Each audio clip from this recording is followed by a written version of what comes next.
Hello everyone and welcome back to Cobian History. In today's video we will have a closer look at the features of a castle wall and what they were actually used for. Enceinte is a broad term. It refers to the towers and walls encircling a fortification, so it doesn't necessarily need to be a castle. So it's a collective term for both the towers and the curtain walls surrounding the castle. The towers are for another video. Today I will focus on the curtain walls, which is a part of the enceinte in between the towers.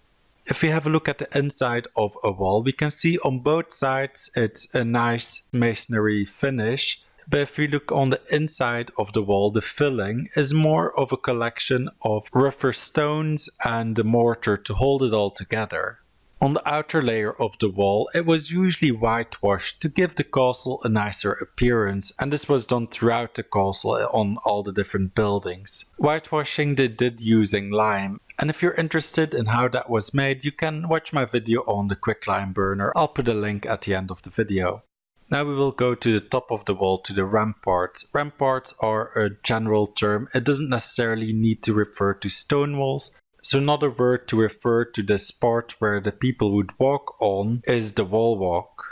So this protruding smaller wall that protects the wall walk is referred to as the battlements, or you can also call it the parapet, or if you're going off of the specific design of it, you can call it crenellations as well, which we will have a closer look at now. So these are crenellations and they consist of different parts.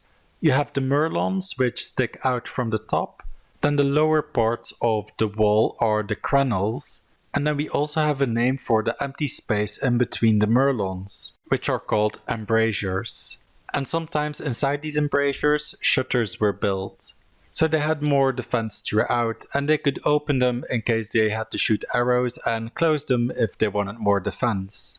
In the late 12th century, we also see the appearance of arrow loops built inside of the merlons, which allowed them to be covered while they were shooting arrows, instead of hiding behind the merlons while they were getting ready and popping out of the embrasures when they wanted to fire. And now with these arrow loops inside of the merlons, they had cover as well as the ability to fire. You can also see that on the outside the arrow slits are quite narrow, but from the inside there is a wider wedge shape, allowing the defender to shoot from different angles and have a wider range.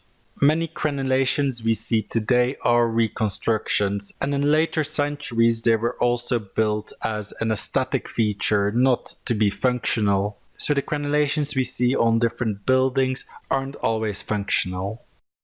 So next up we have hoardings. Hoardings was a wooden structure added on top of the wall for extra defense. And it was built to lean over the wall, so they had more angles of fire, and also a way to fire on enemies below them at the foot of the wall if the attackers made it that far. There were quite a few different types of